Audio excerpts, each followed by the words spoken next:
thundered into the night. St. Eric's waited. Big John still breathed, and Alvarez was coming. 18. The ICU carried a hush that felt engineered, a mechanical quiet broken only by the soft, unwavering cadence of machines pacing out a life that refused to settle. Alvarez stepped through the sliding door with the measured stillness of someone crossing the threshold, into a moment he'd rehearsed in the darker chambers of his mind. The fluorescent wash overhead bleached the color from his face, leaving him sharpened, hollowed, almost spectral. His jacket still clung to the damp imprint of the storm outside, rainwater tracing faint marks across the shoulders. Yet the chill in this room had nothing to do with weather. This was a climate made of sterile scents and unspent dread, a place where air felt filtered through consequence. Every footfall he made seemed swallowed before it could echo, as though the room refused to acknowledge anyone who wasn't dying in it. Big John lay strung beneath webs of wiring, his bulk diminished by the rigid frame of the bed that held him. Once he had moved through the world like a man carved out of stubborn iron. Now he looked like a story being erased line by line. Tension flickered along his jaw, a faint reminder of the brute stubbornness that had built his reputation. But the sedation blurred whatever remained of his control. A broad bandage wrapped around the part of his head, the edges stained with the pale ghosts of old antiseptic. His right wrist remained secured to the bed frame by a chain, the steel shining under the overhead light with a cold, impersonal certainty. He wasn't going anywhere, not with his strength drained, not with his breath rationed by a machine that breathed for him in forced, stuttering intervals. The man who had once terrified half the county now trembled at every mechanical pulse that kept him tethered to the world. Alvarez moved in closer until his shadow stretched across John's legs, long and stark, like a tide rolling in to claim what it was owed. He didn't rush. There was a ritualistic patience in him, an understanding that moments like this demanded gravity. The detective station near the corner stiffened, fingers grazing the holster at his hip in reflex, though there was no threat here beyond the ghosts already crowding the room. The man's voice came hushed, shaped by rules he'd learned to obey without question. "Stay where we can see you," he murmured, eyes never leaving Alvarez's hands. This was a place for protocol, and yet all the protocol in the world couldn't dilute the truth settling across the bed like smoke. Alvarez didn't answer him. His attention swayed instead to the halt and pull rise of John's chest, uneven, reluctant. The breath of a man who had spent his life resisting everything except the inevitability he faced now. The respirator hissed in short, pressurized bursts, lending the room a serpentine rhythm, a slow exhale of borrowed vitality. Every time the machine released another measured breath, John's ribs strained as if pushing against a tide he no longer had the strength to swim. Alvarez lowered his hand to the rail, his palm resting on the cold metal, with the calm of someone touching a gravestone. He studied the slack curve of John's mouth, the faint twitch beneath the eyelid, the way his fingers curled at nothing. Here was a man who had inflicted harm without remorse, who had burned bridges and lied with the same reckless ease, and now whatever defiance lived inside him flickered like the last ember of a weakening fire. Alvarez leaned close enough for his voice to slip through the respirator's whisper. "You feel me here," he said, tone steady, unhurried. The words weren't meant for the detectives nor the nurses hovering at the periphery with rehearsed caution. They were meant for the ghost struggling inside this fading body. Big John reacted.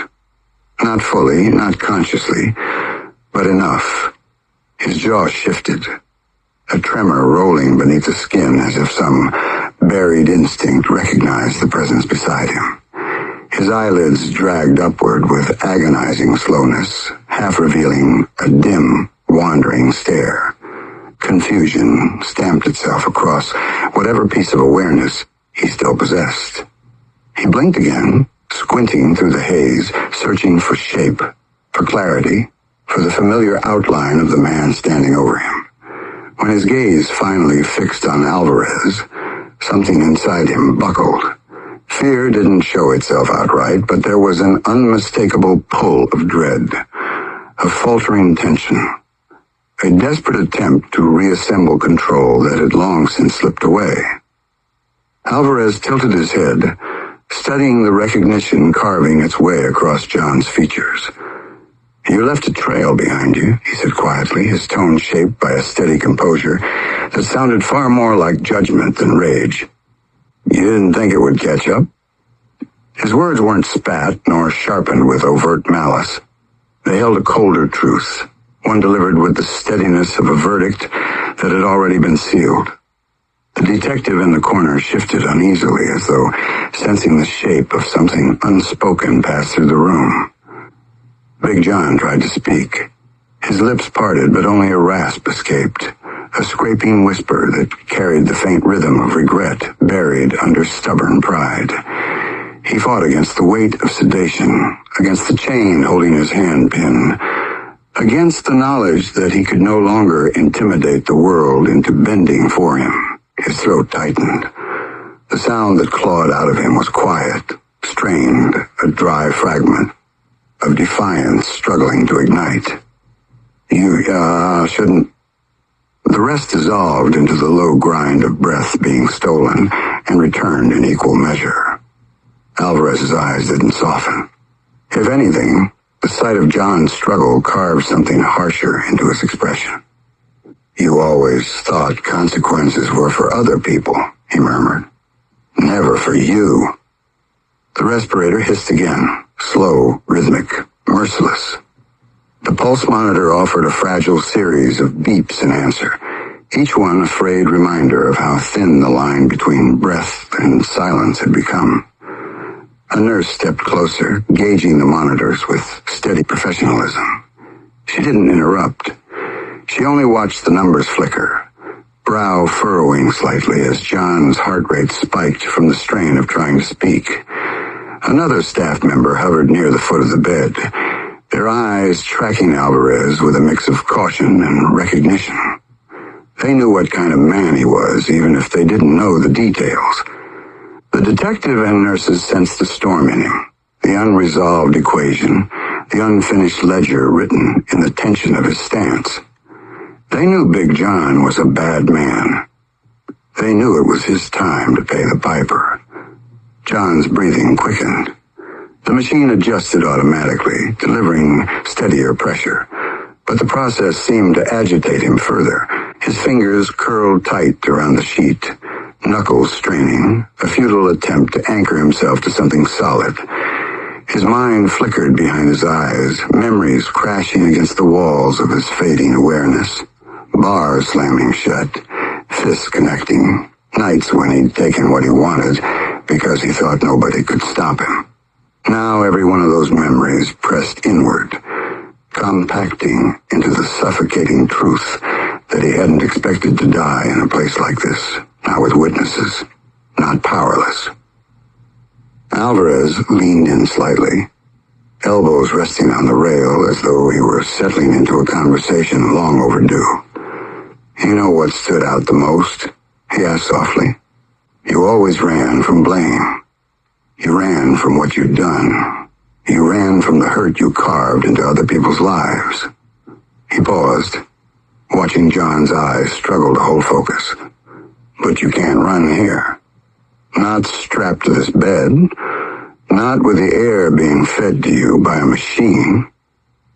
There was no threat in his tone, no sharpness.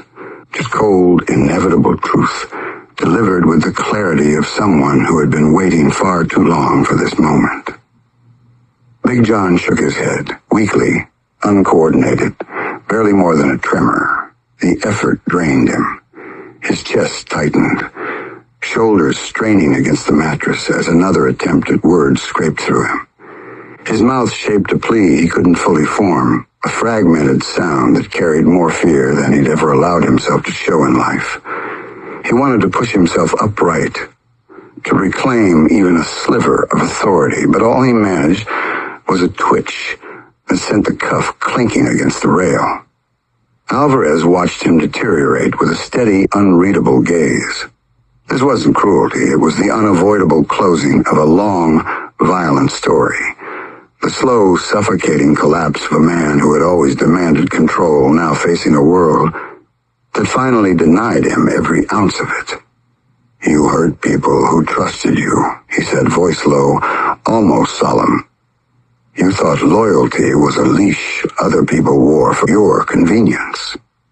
He let the words linger. "Now you're here, and there's nothing left to lean on, you son of a bitch." Big John's gaze darted across the ceiling, panic building beneath his frantic attempts to maintain coherence. His breath thinned. The machine struggled to keep pace with the rapid swings of his chest. His eyes shifted back to Alvarez, raw desperation tightening their corners. Whatever he wanted to say died unspoken, choked by weakness and the crushing weight of a truth he couldn't escape. How he had built his entire life on fear, and now fear was all he had left. The monitors sharpened their rhythm into a nervous stutter, and the alarms on the ventilator hummed with a warning pitch, drawing faint ripples of urgency from the staff beyond the glass. Alvarez didn't move. He stood rooted beside the bed, the air around him tightening, as if the room itself sensed something accelerating, something gathering force beneath the rise and fall of John's weakening chest. The doctor entered with brisk authority, lab coat snapping faintly at his steps, his expression a mixture of clinical detachment and subdued concern. His eyes flicked from the monitor to John, then to the detective stationed near the wall. "Pressure is climbing again," he said, voice kept deliberately even. "He's fighting the ventilator. If he keeps pushing like this, it won't hold." His words carried the calm of someone used to announcing the inevitable. Big John reacted to the doctor's presence with a faint, instinctive tension, as if some buried corner of his awareness recognized another threshold closing around him. His fingers twitched against the sheet, nails scraping weakly at the fabric, as though he could claw a path back into control if he fought hard enough. He dragged in a ragged breath, or tried to, but the respirator corrected him, forcing air into his lungs with the steady, invasive pulse of a machine that cared nothing for his fear. The sound triggered something deep inside him. A tremble, then a faint shake, then a swallow thick with a despair he could no longer mask. This was a man who had never known humility until it clamped around his throat like an unseen hand. Alvarez leaned in closer than before, his voice a quiet strike against the building chaos. "You brought this on yourself," he whispered. Not gloating, not vengeful, just truth rendered through a man who had survived what John had created. "All of it. Every inch of this road you paved." John stared at him, eyes wide, pupils dilated with a fear he could no longer outrun or disguise. Beneath that fear, something else flickered. Recognition, regret, maybe even a fractured sliver of guilt breaking through the thick armor of a man who had spent his life outracing conscience. The doctor snapped the second cuff into place, metal clicking against metal with a finality that vibrated through the room. "You're dying, Big John. You deserve this." He looked at Alvarez and nodded. John jerked once more, muscles firing in desperate opposition.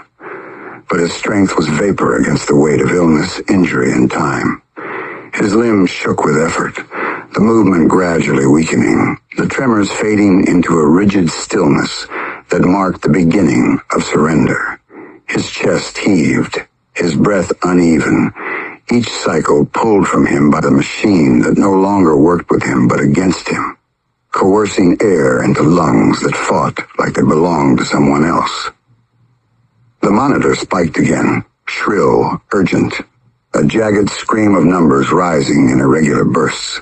The doctor smiled. He's destabilizing. Pressure's blown past threshold. We're losing rhythm. Alvarez didn't move from his spot. He stood firm, hands at his sides, watching the man on the bed convulse under the weight of failing systems. He didn't flinch when John's eyes rolled upward, when panic gripped his muscles in spasms that left him arching helplessly, when the staff fought to keep him from slipping. This was a collision, years in the making, a reckoning that no courtroom, no plea, no apology could ever have delivered. Not for Lena. Not for the countless others who'd felt the sting of John's choices hollow out their lives.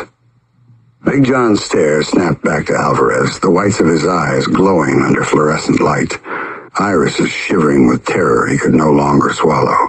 He mouthed something, no sound at first, just a silent formation of a plea he didn't have the breath to voice. Then, with a brutal push of will, a broken whisper scraped from his throat. Please. It wasn't a plea for life. It was the plea of a man finally forced to face the weight of his own actions, begging not for mercy, but for the moment to mean something other than fear. Alvarez grinned. It comes for all of us. The alarms crescendoed. The lights above flickered. The staff braced.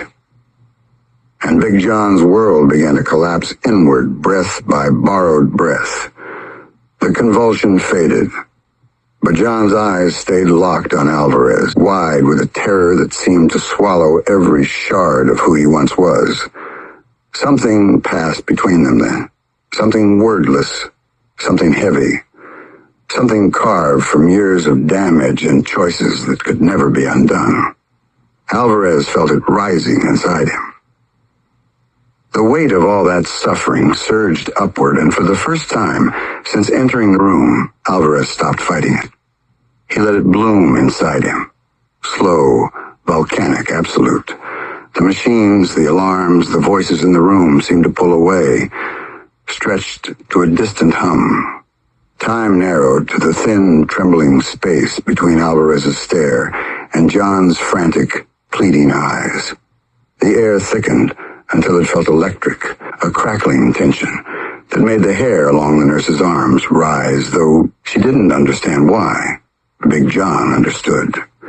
His pupils jolted, expanding as though a sudden darkness had swept through him.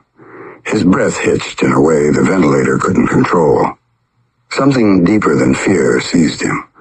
Recognition, stark and cold, that he was no longer facing Alvarez, the man, but Alvarez, the sum of everything he'd endured. And that sum was vast, burning, merciless. The kind of pain that couldn't be measured in wounds or scars or years. The kind of rage that wasn't wild but quiet, honed, heavy enough to warp the air with its presence. Alvarez looked intensely into Big John's eyes. "I don't have to touch you," he whispered. "Not for you to feel what you made of me." The words vibrated through the space, settling over John like a cold hand pressed against his soul. "Everything I carried, you're carrying now. All of it." Big John's face contorted, not from pain inflicted by the machines or the failing body beneath him, but from something unseen, something crushing the last fragments of defiance he'd held onto. His breath shuddered. His spine stiffened. His fingers curled into the sheets with a force born not of strength but overwhelming emotional shock, as though the weight of Alvarez's grief had been poured into him like molten lead. His eyes trembled, his lips parted. A sound escaped, thin, breaking. The sound of a man crushed under the invisible force of someone else's sorrow. Alvarez didn't blink, didn't flinch, didn't move away. He allowed everything he'd buried to pass through him like a current, directed into the space between them. Not hatred, not revenge. A raw, unfiltered truth. The cost of what John had taken. His breathing faltered. His eyes fluttered. His voice cracked in a fragmented whisper torn from somewhere deep inside. "See you in hell." The words weren't clean. They weren't whole. They were shards, shaken loose. Then the monitor screamed, one long, piercing note, as John's eyes rolled upward and his body sagged against the restraints, the last remnants of borrowed strength leaving him in a slow, trembling exhale. And in the sudden silence between that alarm and the next desperate flurry of medical hands, Alvarez stood over him, unmoving, the storm inside him, finally, quietly settling.